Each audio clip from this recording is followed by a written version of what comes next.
Our subject today, the black Muslims in America. Your host is Eric F. Goldman, professor of history at Princeton University and author of Rendezvous with Destiny and The Crucial Decade.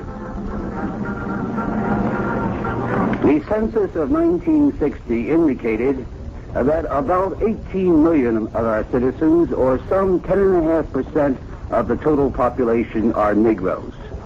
Since World War II, the struggle of these Negroes for equality in American society has been certainly the most spectacular and probably the most significant feature of domestic American life.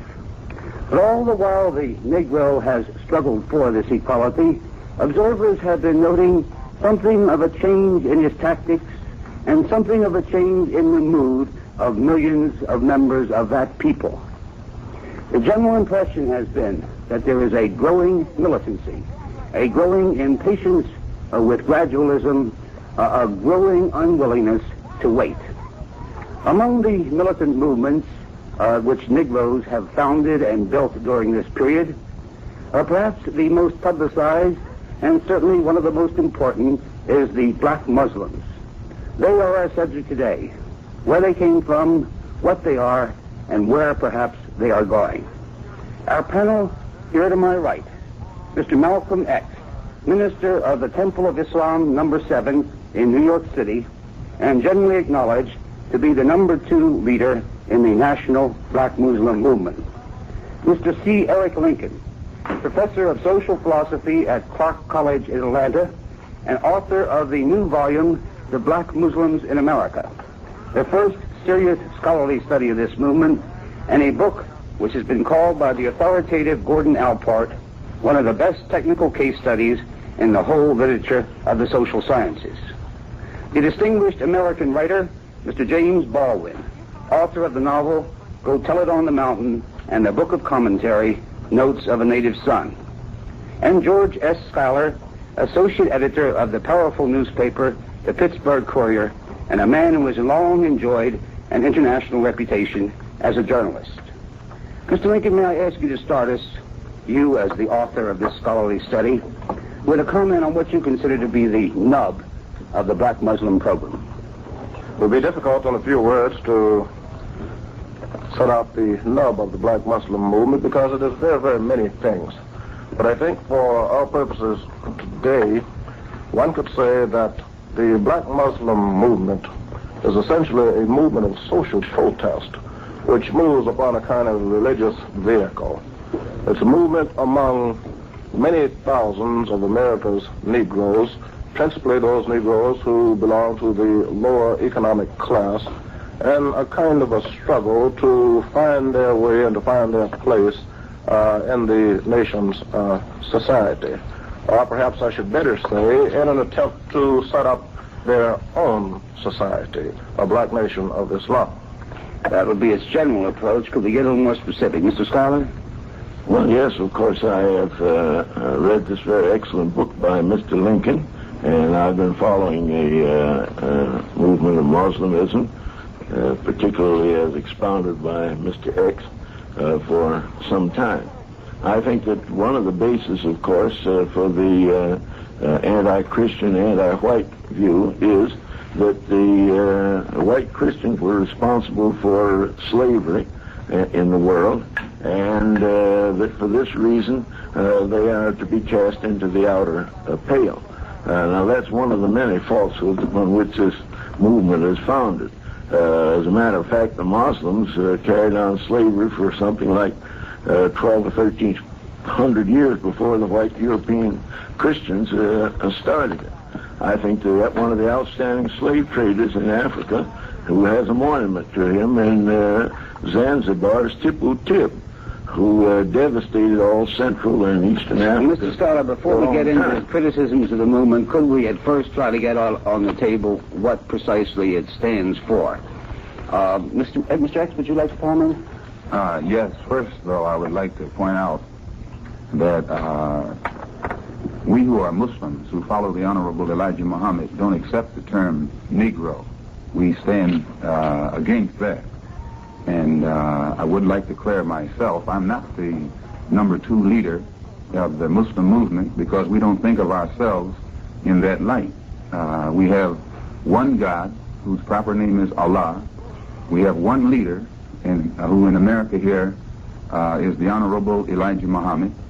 We are one people and we have one aim, and that's the upliftment and the betterment of our people here in America who are called Negroes, and where the objectives and the program of the Honorable Elijah Muhammad differs perhaps from the objectives and the programs and methods of these other groups that represent the so-called Negro. Most of the other groups, their method of operation has a tendency to lead us to believe that it'll take us another 1,000 years if we follow their tactic. Whereas we who are Muslims, we're not willing to wait another 100 years. Well, now, in this uplift of the black man and unwilling to wait, what specifically do you want to do? Number one, I think it should be pointed out clearly that as Muslims, we are not a political group, nor are we a civic group, but rather we are a religious group. When I say that we're not a political group, it's being made plain there that we are not relying on the politicians for a political solution, because experience has taught us that in the past the politicians have promised but never delivered. And if we rely on a politician, we feel we'll be going right around in circles like our people have been doing here in America 100 years since Lincoln issued the so-called Emancipation Proclamation. Well, not relying on politicians, Mr. X, is it not correct that the Muslims seek to completely separate the black and the white man in America and to win and establish for the Negro their own homeland in several states of America? Still, that's religion with us. If it was a religion for Moses 4,000 years ago to be missioned by God to separate the slaves in that day from the slave master of that day, complete separation, not integration, and still the Christians and Jews both today regard Moses not as a politician but as a religious leader and a religious man motivated by religion completely. We feel that what the Honorable Elijah Muhammad is doing here in America today in demanding a complete separation of this slave from his slave master, and as Moses asked for a land of his own flowing with milk and honey, the Honorable Elijah Muhammad is likewise asking for a land for us flowing with the sweet milk and honey of freedom, justice, and equality. Well, accepting as Mr. Scholar. Just wait a minute now. At the risk of going into politics, I would like to know how any group in the United States is going to separate part of the United States for them to live in without having something to do with politics. Do you plan to do this through warfare? Sir, I don't think that it's necessary to bring about any warfare. If the slave, ex-slave in America, has to go to war with his former slave master to get what is his by right, then that in itself is a condemnation of the former slave master. If Lincoln issued the Emancipation Proclamation 100 years ago, which means we're supposed to be free, we're supposed to be citizens, we're supposed to be protected by the Constitution that we fight and die for, and yet at the same time today the so-called Negro is knocking at the White House door still begging his master to pass legislation that will give him recognition or protection by the Constitution that he is supposed to represent him. I think, sir, that the man who is depriving him of these rights cannot open up his mouth and say that it would be war. It would be wrong to go to war against him to get these things. Gentlemen, before we go further into techniques, if you will excuse me, Mr. Scholar, I would still like to get out here the full program of the Muslim religion in America. We now have the desire for a separate grouping in some states of America. Mr. Baldwin, would you comment on your understanding of other purposes of the movement? It's very difficult to talk about it in these terms, I think. I think that the Muslim movement is involved with power, and I know about power, but it's involved also with morality and identity. And this is the argument I have with Mr. X. When Malcolm X says that actually he's got a very good thing going for him, the Muslim movement does, because after all, what they are asking for is what the country is also on the record been asking for. A total separation of the races is what Mississippi wants and Georgia wants, and on the basis of the record, what the country wants. Now, it isn't what I want. Pardon me, doesn't Mr. X and the Muslim movement call for the separation of the races races is what Mississippi wants and Georgia wants, and on the basis of the record, what the country wants. Now, it isn't what I want. Pardon me, doesn't Mr. X and the Muslim movement call for the separation of the races by having the Negroes all in certain states of America? Yes. Which is different from what the Mississippians want. Well, what the Mississippians want is to have the Negroes separated while still working for still in the same state. In the same state. Yes. You know. Well, this is why the one who's talking really about the nature of power, and I think one's got to make this clear. What the Mississippians have or think they have is power. What the Muslim movement wants is power. And I don't think that we can talk about it unless we're aware of this distinction, because of this reality. Because, again, what the Muslim movement is doing is simply taking the equipment, or the history, really, of white people with Negroes and turning it against white people. Now, in this country, today, and yesterday, it is terribly difficult to believe Americans have never proven that they really consider Negroes to be men. Now, from my point of view, this has done more to destroy white men in this country than it has done, quite apart from all these things we know about, the oppression and the ghettos and the lynchings and so forth. It has done much more to destroy the country than it has done to destroy Negroes. What I'm suing for, what I myself personally am suing for, is not a separation of the races. I don't believe in the first place in the races. And especially in this country, again, one is not in the situation of the Congolese fighting the Belgians. One is in the situation, whether white men or black men want to admit it, of fighting one's brothers and one's ancestors. And this is a reality which, no matter how hidden, will sooner or later come to light. When one takes the road to power, it seems to me that the white world proves this. One ends up where the white world is. What has happened in the country since World War II has not been because white people have suddenly changed their minds or become more generous or any of those things. What has happened is the power is beginning to shift. My concern is what will happen. What will happen when I, a Negro, no longer have you as my oppressor, but I'm responsible, altogether responsible, for what is happening to me, what kind of world I want. Now, I don't want to see the history of Europe, the history of the Western nations, repeated for another 1,000 years with a shoe on the other foot. The handicap one has in talking in this way is that there is no way to use the record, the American record or the record of the Western nations to prove this point. All the evidence really is on the side of the Muslim movement. What one can quarrel about and must quarrel about is the issue and where this will lead and what this means in terms of human beings who are finally neither white nor black. Well, now, staying on that issue, if I may, and establishing here in a way that we can all agree upon how the Muslim intends to solve that issue, is it not correct that he stands not only for the separation of the races in separate states, but is opposed to integrations, opposed to the sit-down movement? Starley, yes. Well, there are two things here with which I differ violently. One is that all the evidence is on the side of the Muslim movement. That is in justification for this campaign of hate against white people. Now, I would like to offer that these 18 million some odd Negroes that you're talking about in the United States are the healthiest, the wealthiest, have the most property, the best educated, and the best informed group of Negroes in the world, and that includes all those in the Muslim countries. Now, we ought to get that thing straight. This is a matter of record. You don't have to no guesswork about it. And the next thing is, where is there anything in the Constitution or in anything that Lincoln said or wrote that says that a group has a right to part of the United States to take it off by itself? I thought that issue was settled 100 years ago.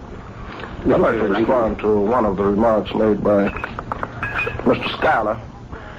In researching the black Muslim movement and talking with hundreds of people across the country, one of the things that I found consistently was the fact that since Negroes in this country are among the best educated non-white people in the world, since they have the leisure time to some extent to read and to study, and since they live in a society where there are all of these plus values available to the white man, I found that this is one of the things that is most productive of the kind of anxiety that makes for a Muslim movement. For example, we found that the fact that the Negro is so well educated produces a kind of chafing at the bit, because he cannot be a full-class citizen in terms of his education and in terms of his preparation. We find that with the emergence of black states in Africa and other non-white peoples in Asia and other parts of the world, that the American Negro has a sort of sinking feeling that if he isn't careful, he might be the last person in the world to attain the kind of status that would be equal with his education and his preparation. It is upon this kind of anxiety that the black Muslim movement feeds. Mr. Lincoln, pardon me, Mr. Scholar, before we argue over the point, the first thing I think we should do is to get clear what the Muslims stand for. Now, Mr. Lincoln, you were explaining why people turn to the Muslim movement, which is important, but as I understand reading your book, you say flatly that black Muslims are emphatically opposed to passive resistance, as expressed by Martin Luther King. Or another quote, Muslims have only contempt for the Negro sit-in movement. Now, Mr. X, is that correct or is it not correct? America itself is opposed to passive resistance. They didn't, America has never, when the Japanese attacked Pearl Harbor, America didn't resort to passive resistance. Pardon me, I'm not talking about America at the moment. I'm talking about you, Mr. X, and your movement. Yes, sir. I want to clarify that, because when they refer to us as non-passive, they make it look like we're committing a crime to be non-passive. No, I'm simply asking, is Mr. Lincoln, our scholar on this subject, wrong or right when he says that you and your movement have only contempt for the Negro sit-in movement? We have never voiced any contempt for the so-called Negro sit-in movement, because we don't voice contempt for movements. But if when you use the phrase emphatically opposed, are you emphatically opposed? We are opposed to forcing our way into a white restaurant where we are not wanted and forcing that man to serve us. We are opposed to that. While the Honorable Elijah Muhammad, who was our religious leader and teacher, teaches us that it would be wiser for the black people of America, instead of begging the white man for what he has and forcing themselves upon him, to try and get something for ourselves. And for instance, sir, if I force my way into a restaurant in Georgia and force the white man to serve me, I would be insane to let him go back in his kitchen and prepare my food, and then I sit down there and eat it after he's prepared it out of my sight. Perhaps I am being stupid, but it seems to me you are not answering my question. Well, what is your question? My question is... Maybe I'm not giving you the answer that you want, the way you want it. Is Mr. Lincoln correct when he says that you and your movement are emphatically opposed to the sit-in movement? I say this, we are emphatically opposed to the methods. How about the objectives? If an objective is to sit down in another man's restaurant and drink a cup of coffee, when you don't yet have a restaurant of your own, then we have to be against that type of objective, because after that Negro comes out of that restaurant having drunk the coffee, where will he work? Where is his job? Well, now, you are opposed to the means, you say, and I gather you're also opposed to the end because you are opposed to an integrated society. Is that correct? The sit-in movement to us represents the intense degree of dissatisfaction that exists among the new generation of Negro and so-called Negro in America. As such, it is important because it shows that the present generation of students have lost their fear of the white man that was in the parent. 20 years ago, the average so-called Negro in America, if he resented Jim Crow or segregation, he would only manifest that resentment to the degree that he thought the white man would allow him to, or to the degree he thought he could do it without offending the white man. But gentlemen, I have taken too much of the table's time. Mr. Baldwin? I must say that this argument about integration versus segregation is just as unreal in terms of the Muslim movement as it is in terms of the Deep South or in terms of the country. In fact, one of the things in the record is that this has been an integrated country out, in spite of the fact that it's been illegal or sub rosa. Integration is not something new. Again, we're not arguing about the aim of the student movement is not to get a cup of coffee. It is not even to force oneself into white restaurants when it is not wanted. It seems to me if it has any aim at all, the aim is to liberate this country. And I mean, when I say this country, I mean both blacks and whites. Mr. Baldwin, now you confuse me. One can have two aims in life if one is a Negro. One can be to integrate white and black society and make it one society. The other can be to create two separate societies, one all white and one all black. If I understand Mr. Lincoln's scholarly study of the black Muslim movement, it is for the division into an all-white and all-black society. I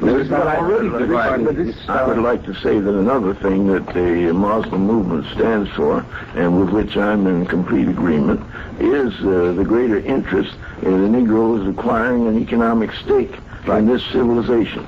Also, in the fine work of rehabilitation they've done in some of their young members who had been juvenile delinquents and criminals, and they've come out and by virtue of the teaching they received, they've changed their way of life.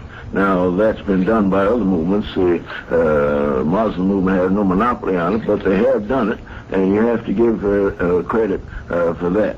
And, so there is this economic problem. Yes, and there's also the problem of... Pardon me, Mr. Scholar, but to clarify the economic program, would you add whether you believe that the black Muslim movement wants the economic uplift of the Negro or wants two separate economies? Well, I don't know. They may want two separate economies, but they are interested in economic uplift of the Negro, and I think that they deserve great credit for that. Mr. Lincoln, would you answer that question, please, so we can get it clear? My experience has been, and talking with the Muslim leaders about the country, that perhaps the separate economy for which the Muslims seem to be working is a means to an end. Whether the ultimate end is a reintegrated society, I doubt rather much. But nevertheless, the Muslims seem to feel that in our social structure as it now stands, that it is highly unlikely, if not altogether impossible, for them to have any real economic gains.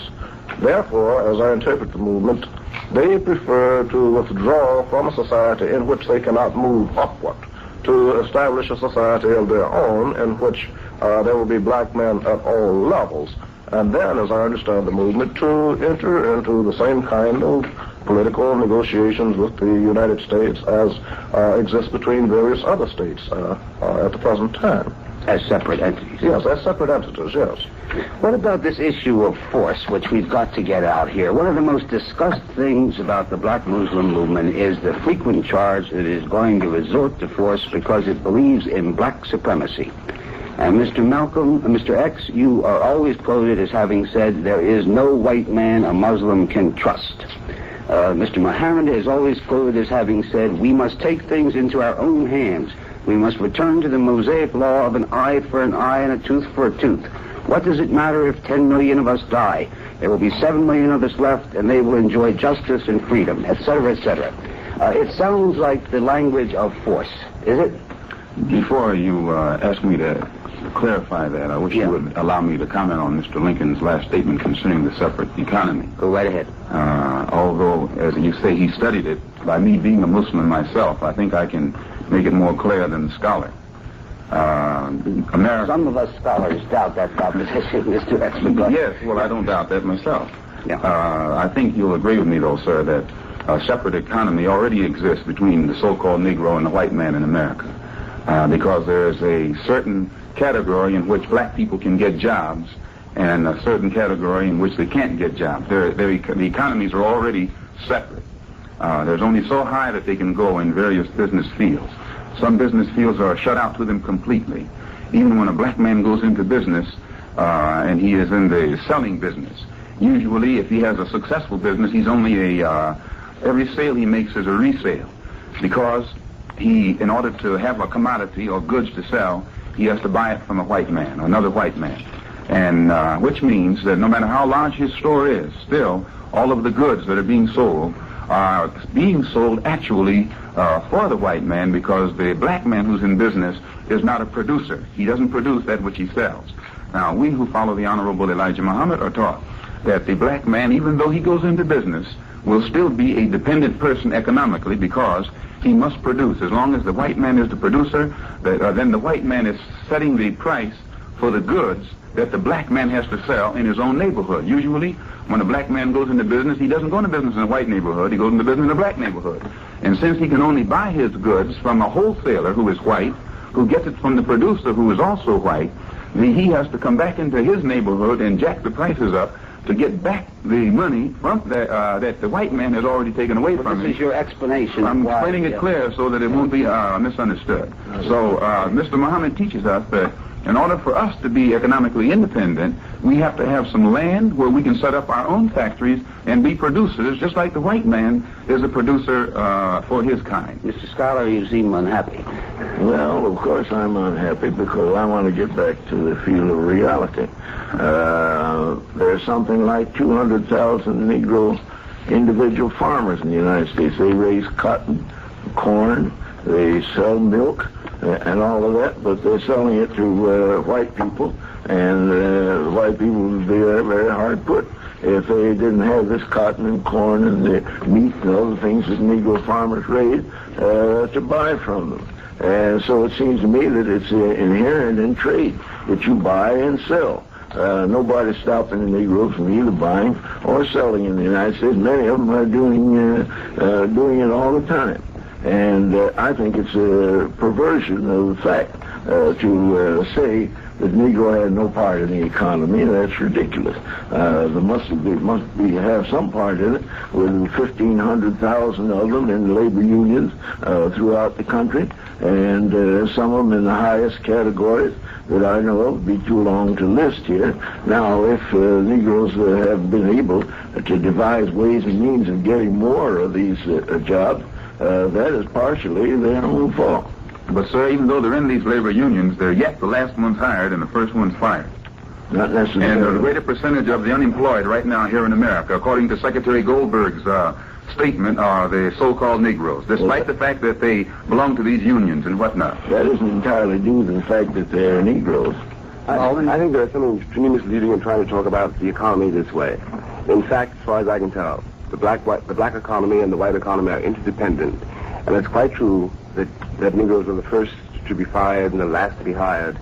This is, however, these details are obscuring the point at the moment. My question here is, how? I think we take it for granted that the United States is not about to give away 6 or 10 states. Therefore, in one way or another, the only way this will be achieved is that they will not be able to hold on to them. Now, the question is, what happens then to this economy, which Negroes have, I think you say, $20 million or $20 billion at their disposal? This will no longer be so. It's a system under which this obtains no longer exists, which is the only way these states can be achieved. Then what will the economy be? What will be the future of these hypothetical states? What will be their relationship not only to the United States, because by this time, as far as we can tell, there won't be anything resembling the United States as we know it now. It will be at least another country.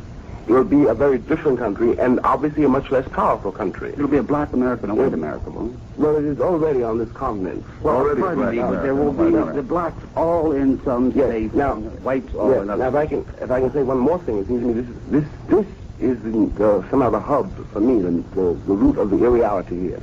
The illusion of white people in this country is that they are living in a white country. I think that is a very dangerous illusion. You cannot have a white country with as many Negroes as we have had in it all these years to say nothing of the effect on white people and the interaction between white and black people of this terrible history. For one has got to really face the facts of what really happened. I know about the oppression, the lynchings, and so forth. That is only what I know about the situation now. I'm not trying to minimize this.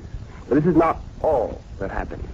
This is not all that happened. A great many other things happened, too. A great many other things were achieved, and whether or not, I'm not talking about white goodwill, but the point is that history is also immoral, just as immoral as power is. But what history has produced in terms of one's own personality and the Muslim movement of being a hate movement, but I do realize, from my own vantage point, I'm a boy from Harlem too, how desperately and how deeply Negroes hate white people. Now, white people don't want to know this, and have spent all of my lifetime anyway protecting themselves against this knowledge. Negroes do not tell them this either. Now, Mr. Baldwin, what I'm trying to find out is whether the Muslim movement does hate me or not, and whether it proposes to use force to satisfy its hatred. It is not. I don't seem to be able to get any place in finding it out. No, it is not important to know whether the Muslim movement. I'll clear that up. It is not important to know whether the Muslim movement hates you or not. That is not at all the question. They may or they may not. That's irrelevant. But the point is that most Negroes, most black people do not trust white people, and most Negroes hate white people. And as long as this country, as the white people in this country, use all the fantastic evasions which they do use to protect themselves against this knowledge, there's one thing every white man in this country knows. He knows he wouldn't like to be black here, no matter what else he doesn't know. No. And all the liberal movements that I've ever been associated with, and all the liberals, almost all the liberals, and the exceptions only prove the rule, all the liberals that I've ever known are working day and night, and not only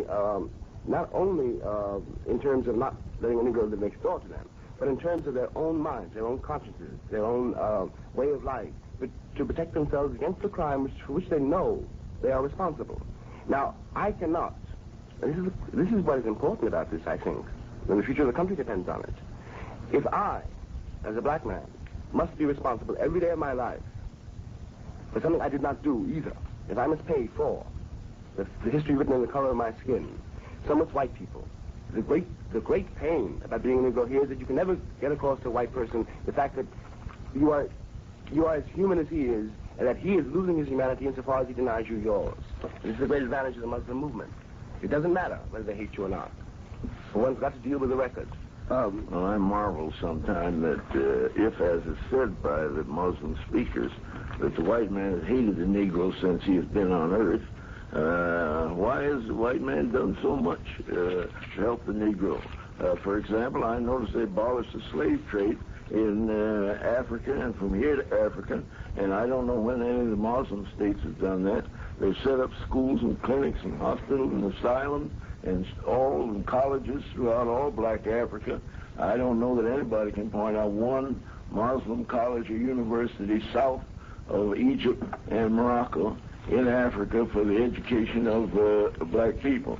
Now, these things have been done, and it doesn't seem to me that this is the action of people that hate a whole people. Of course, there are white people who hate Negroes, but I don't see any reason or justification for exaggerating the situation. May I, Mr. Baldwin, pardon me, may I come back just for purposes of clarification to try to get Mr. X's comment on the statements. First, that his movement stands for black supremacy. Secondly, that it intends to bring it about by the use of force.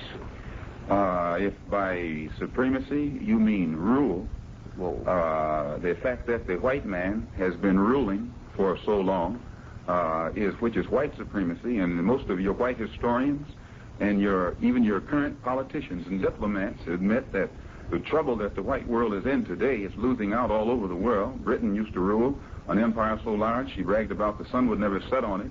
But today, when the sun rises, you can't hardly find Britain. Mr. X, we're talking about what you want to happen.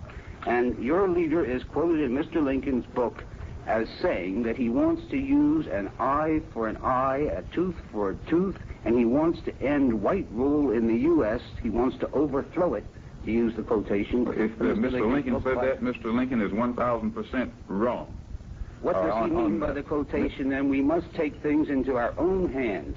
What does it matter if 10 million of us die? There will be 7 million of us left. If you have men, if you have crimes, such as those that were committed against Emmett Till, and the government itself could go into Mississippi and find the exact culprits who committed the crime, or the type of crime that was committed against Mac Parker, and again the government agents go in there and find the culprits who were guilty of murdering Mac Parker, and then turn around and the government admit that it is not able to bring those murderers to justice, I think that it would be insane on the part of any man to deny the family of Mac Parker or the family of Emmett Till the right to come together and defend themselves, since the government admits that it can't. It is helpless to defend them. I take that to be your justification of the use of violence by Negroes. If America is justified in retaliating against Japan when Japan strikes her, or retaliating against Germany when Germany strikes her, or retaliating against any other country to defend herself from attack, I think that America has reached the point of insanity to think that the world would look upon the black people here in America as being wrong if they took a stand to defend themselves against the crime that the white man is committing against us here day and night. I don't see why you don't answer the man's question. Are you for force or are you against force? If you're for force and use of force, then that's sedition. Why don't you level on the thing instead of curving all around? Wait a moment. No. I didn't come. You can't put words in my mouth. I know. But I want to get that point right there straight. Yes, since it is Islam and the Muslims who are being discussed here, and it is Islam and the Muslims who are under fire, I think that it is only right to expect me to give you my answer, not someone else's answer, because this is what primarily has been done here in America. Everyone else speaks for the Muslims, and they're not allowed to speak for themselves. Now, you don't put a yes or no answer today in the mouth of any black man, other perhaps than Mr. Schuyler. Nobody's speaking. That's the same. That's correct. Pardon me, Mr. Lincoln, would you like to comment on this or any related point as to what the real program is? Is it a program of force or not? From what I have been able to determine, the Muslims are very careful not to talk about the use of force. Now, in the early days of my research on the movement, it was stated among Muslims that they looked forward to a sort of day of Armageddon that was to take place around 1970, when the white man in America would be overthrown, and when the black man would come into what was considered to be... I challenge that, and I think you're 1,000% wrong. Pardon me, Mr. X, I didn't finish, said you didn't comment on it, But at the same time, Mr. X, it is true that the Muslims have avoided, as I said, any direct reference to the use of force, and in more recent times, the Muslims have tended to say that Allah himself, am I correct? No, you're wrong in the first part, and you're right in the last part. The Honorable Elijah Muhammad has never taught us that we ourselves are going to fight the white man. But he has taught us that there will come a day when God will destroy evil from the face of this earth. God will do it. He has never... Proof of the matter is we never carry arms. We're probably the only black group in America, as large as we are, who can absolutely say at a meeting that we have that not one man in that audience has arms in his pocket or alcohol in his head. And I think that it's absurd to stand around and accuse the black Muslims of advocating violence when we've never been during the entire 30 years that the Honorable Elijah Muhammad has been teaching here in America, we have never been involved in any aggressive acts against any white people. And any time the violence has occurred, and even the newspapers have to admit this, and the police, whenever we've been involved in any violence, it has always been at a time when we ourselves were attacked, because we 1,000% don't believe that a man should turn the other cheek when there's knots on his cheek already, and the man is going to put some more knots on his cheek. We can't see that. Gentlemen, before the time runs, yes, go ahead. May I respond to Mr. X's statement? You talk about putting words in people's mouths. Now, I have pointed out very clearly in my book that the Muslims do not initiate aggression. I have pointed out very clearly that they do not carry arms. I have pointed out clearly that they are taught not to initiate aggression, and that they must not even have so much as a fingernail file in their pockets. Correct. And always obey the law. Always obey the law. As a matter of fact, you're confusing me. It's you who wrote the description of the fruit of Islam, the secret army, and said they received training in judo, military, and then military drill and the use of knives and blackjacks. The fruit of Islam looks forward to playing a heroic role in the impending battle of Armageddon. Let me finish. Mr. Lincoln, page 201. Let me finish. I said that they do not commit aggression. So far, what they're going to do in the future, nobody knows except the Muslims themselves. Where does the blackjacks and the knives come in with Muslims?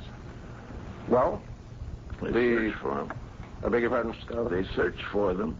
Everyone who comes into the mosque that are set up here in America under the spiritual guidance of the Honorable Elijah Muhammad is checked thoroughly, because we're absolutely against any kind of aggression or weapons that one can use in aggression. Well, if there's such peace lovers, then why do you have to search them? That's the question that comes to my mind. Mr. Schuyler, the thing that I can't understand on this violence and hate business, the Rockwell, this so-called Nazi who wanted to give a speech down in the village, was stoned by the Jews, and the Jews were never accused of violence or hate. He was stoned in Boston by the Jews, and the Jews never were accused of violence and hate. The man hadn't done anything, but he wanted to make a speech. Yet any time a Muslim or a black man, he doesn't have to be a Muslim, stands up here in America and mentions that it's time for him to try and defend himself, not from someone's doctrine, but from the actual violence that is committed against him, then that black man is accused of being violent. And just because we remind the public of the crimes that were committed against our people here in America during slavery, we're accused of advocating a hate campaign. But right now you turn on your television, your radio, and all of your press, and you'll see nothing on there about Eichmann and what the Germans did to the Jews 1,000 years ago. And yet the Jews aren't accused of carrying on a hate campaign. They actually talk at great length and monopolize a considerable amount of time. However, I would like to say that one of the things that was in Mr. Lincoln's book that intrigued me was the fact that this Muslim movement is run as a kind of a dictatorship itself. There haven't been any elections. People have tried without having anything to say about it, and cast into the outer limbo. The women are subordinated and have no voice within the movement.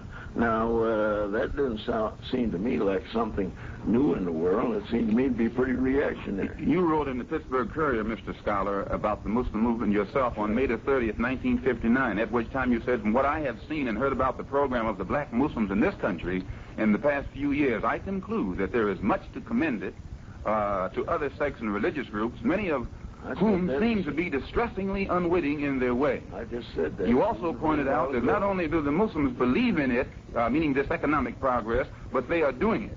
They are not only preparing and serving their food, but they are growing it. This is what you wrote. You also said, we are alone in not doing this in regard to setting up economic enterprises for ourselves, so we are always rattling the tin cup and begging for succor. Now, you see, that's what you get for trying to be nice. Now, I just told Mr. X here a little while ago that this was a part of the Muslim movement which I commended very highly. You don't have to go back to what I wrote a year or so ago. I said that this afternoon, and I say it again.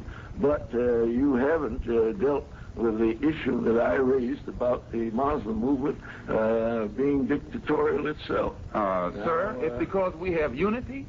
Are you or aren't you? No, sir. It's because we have complete unity, and again, the worst critics of the Honorable Elijah Muhammad give him credit for establishing better discipline and unity among his followers than has ever been established among any so-called Negroes in America.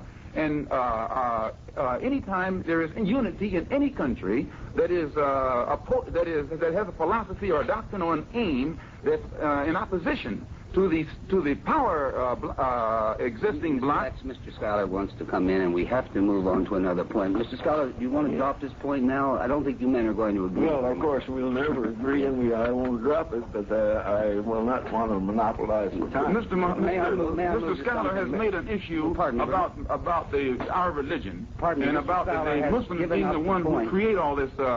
He made the point, and I think I want to clear it up. He has made an issue about our religion. Pardon me, Mr. X, I must call you to order here. Mr. Scholar has dropped the point so that we can move to something else. I want to bring Mr. Baldwin in here, if I may, because I've been very much interested in your articles in Harper's and the Times and so forth, in which you explain the whole Negro mood, part of which is expressed through the black Muslims, as in part a reaction to world events, particularly Africa. And this is a new Negro, you say. Now, in these terms, it's quite interesting to me to read of the alleged connections between the black Muslims and the Muslims in Africa, and between the black Muslims and the Castro movement in Cuba. Do you know anything about this? No, I don't know anything about that in detail, but I know nothing about the Muslim movement in Africa at all, so I can't talk about that. Well, of course, it is making great progress in Africa, as you know. I know that. Do you see this as a worldwide movement at all, which would appeal to the Negro? Well, how can I put it? You know, it seems to me to be arguing in a way almost after the fact. If you're talking about power, it is very, very clear that the Western nations, the white nations, that power is broken. The connection between Cuba and American Negroes I can see very well, because the way that the United States rolled in Cuba, are exactly analogous in the mind of any Negro living in this country to the situation he finds himself in here. Now, again, I have to come back to this point. We are really talking about power, and we cannot argue with the Muslim movement in those terms because, I repeat this, they're only imitating. They're simply doing the same thing that the white world has done for all these years. Now, that happens to be my objection to the Muslim movement. It seems to me that what we in this country do not know and have not faced is that we can very well isolate ourselves on this continent because the world is no longer white at all. We do not know what to do this in the first place. When we're talking about, I think that Malcolm, Mr. X, and I don't entirely agree with Mr. Schuyler either, or white Americans. I don't know what white men have in the first place, which is so desirable. I don't know why it's so important to be white anymore. It seems to me the civilization, which we are now witnessing in a way, if not the end of, the great transformation of, can only be saved by us in this country if we're willing to do something which we have not done. What would we do, Mr. Baldwin, in your opinion? Do you favor the black Muslim program, or do you favor the program of, let us say, the NAACP? Well, I'm trying to get this. I think the NAACP program is probably outmoded because when you have a situation where the legality of a country is in question, then one does not know what is legal anymore. One has got to revise the entire system. Well, the NAACP says what is legal is the integration of American life. What is legal then in Mississippi? The integration of American life. How does one achieve it then in Mississippi?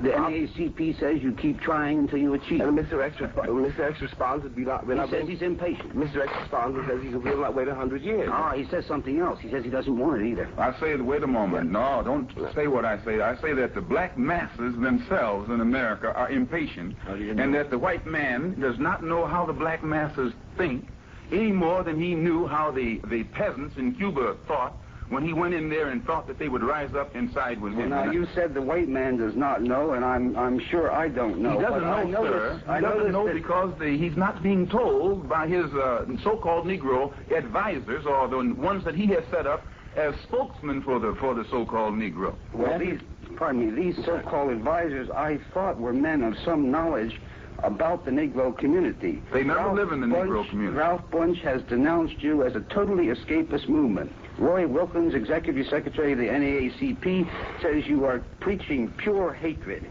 Thurgood Marshall called you such violent names I won't repeat them here. Answer to each one of those? Wait a minute, Martin Luther King says you are simply one of the hate groups arising in our midst. I think all of that. Wait a moment, sir. I think that in fairness, since these things that you read to your audience, in order for you to be fair, I have to make my comment. Go ahead. Number one, these so-called Negro leaders that made these statements, it's contrary to our policy ever to attack anyone personally, only in defense. And I think that each one that you read off, you couldn't find them in Harlem. The only time you ever see any one of those that are made spokesmen by you, parrots, by the white man, you never find them in Harlem. You find them at the Waldorf Astoria. And so far as them knowing how the black man out there in the street thinks, all you have to do is do like John Griffin, this white man who posed as a Negro did for 6 weeks. He was a pseudo-Negro, and yet he comes back today and he's an expert on how a Negro is supposed to feel. And we've been black all of our lives, and when we step up and try and tell you how a black man who is born black feels, you think that we're haters or racist or something of that sort. And I think that it's bringing injustice to the public. Yes, I'm from Harlem, too. I was born in those streets and raised in them, and I think I know something about it, too. All of the condemnations from Mr. Bunche, et cetera, are all far too simple. The challenge that this movement represents, and I think it's very misleading to think about it simply as a movement. The challenge this movement represents has nothing to do with what they call themselves, or even what their aims are. Whether Mr. X is willing to say what their aims are, or whether or not we know. The challenge this movement represents is finally whether or not this country means to be what it says it is. Are we free or are we not? And we can only decide this one way. If the country wants to be free, then it has got to do something to prove it. And as long as we're not willing to do it, then the Muslim movement will gain more and more and more ground, and not only here but all over the world. If it means we say, I think we should put the governor of Mississippi in jail, as opposed to putting harmless people who challenge House Un-American Activities Committee in jail. I think that what has got to decide... Mr. Baldwin, I still don't have clear whether you favor the black Muslim program or the NAACP program to use two different approaches. But I will not answer it that way. I certainly don't favor the black Muslim movement. You I do can not. see, no, but I can see great limits. See why it came about. I can see very well why it came about. I think Mr. Lincoln has explained in his book very well why it came about. I don't think that he has I don't think there's explained any mystery. very well why it came about No. or how it exists. For instance, in there where it was said in the book that I spent 2 hours in a secret conversation with Castro, that wasn't done on any research other than through a local New York paper, whom we are suing right now for $3 million for libel. We have a $3 million libel suit against a New York paper for saying that I spent 2 hours in a secret conference with Castro. Now, if that's an authentic statement and that's representative of the other statements in the book, then I can say that the book is representative of Muslims. I must respond to that, Mr. X. It was from you yourself. I think you're wrong. I am not wrong on this case. It was from you yourself and not from reading in any New York paper that I found that you had had an appointment which you kept with Mr. Castro. These words are from your mouth. No, wait a minute now. I'll clarify that. 2 of us, and I think aloud that there were 2, in a conversation with you, explained about this highly publicized incident with Castro. And we told you exactly how it came about, that I was representing the city of the mayor's office and the police department and half of the civic groups in Harlem that made it possible for me to go up there on the Castro. That when we have only 7 minutes left. I would like to say that 5 minutes left. that this particular sect or movement is just one of a succession of such movements that have been in American life for the last 3 centuries. Among Negroes, they began around about 1815 when the American colonization movement began to grow, and Negroes went to Sierra Leone, they went to Liberia, and since then these movements have been recurrent.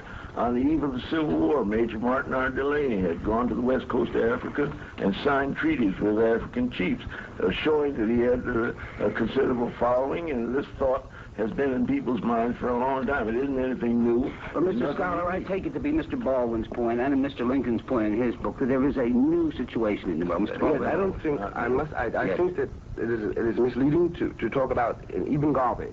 Any of the movements the movement of the 20s, yes, for the benefit any of these movements, there's one great difference between them, if only one. The difference is Africa. You know, this makes a great deal of difference. But I really want to repeat this point. I think the only way to challenge this movement or to undercut it is for this country to do something it does not seem to be prepared to do, which is to become really overnight a radical country.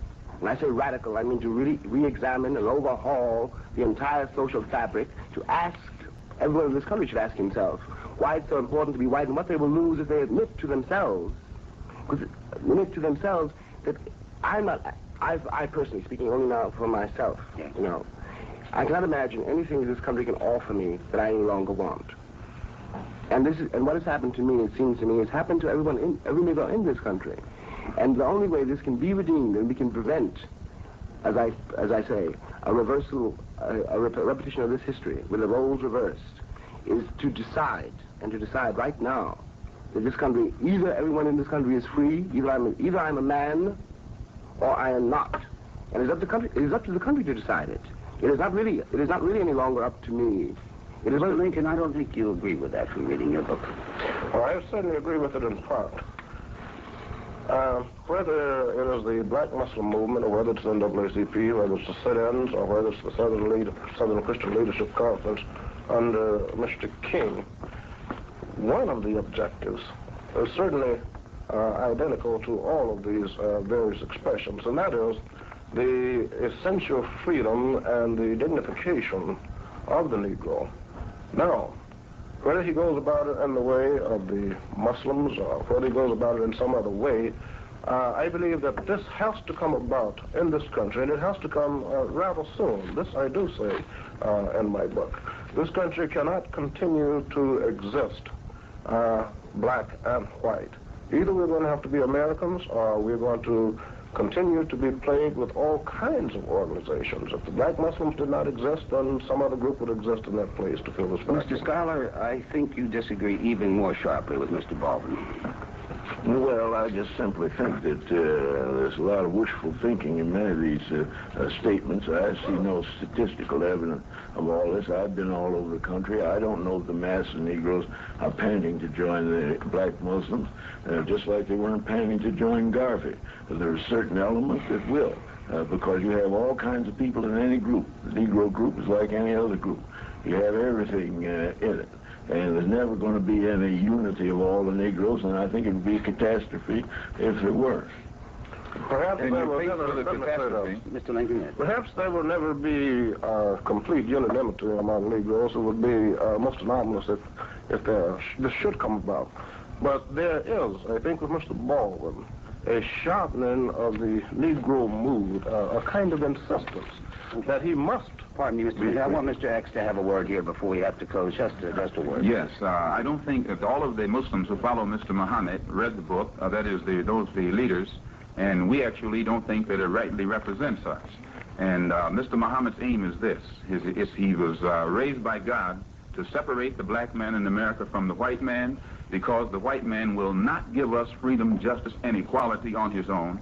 And he also teaches us that if white America can't give the black man in America complete recognition as a human being immediately, right here, then we have to separate, and God will give it to us. And he also teaches us that all of the trouble that America is having, just like Pharaoh had trouble in the Bible because he mistreated the slaves, every trouble, political and otherwise. I have the cutoff signal. I'm sorry. For this discussion, thank you, Mr. Yes, sir. X, Mr. Eric Lincoln, Mr. James Baldwin, and Mr. George Fowler. Your host was Eric F. Goldman, professor of history at Princeton University. Professor Goldman's guests today were Professor C. Eric Lincoln, James Baldwin, Malcolm X, and George S. Schuyler.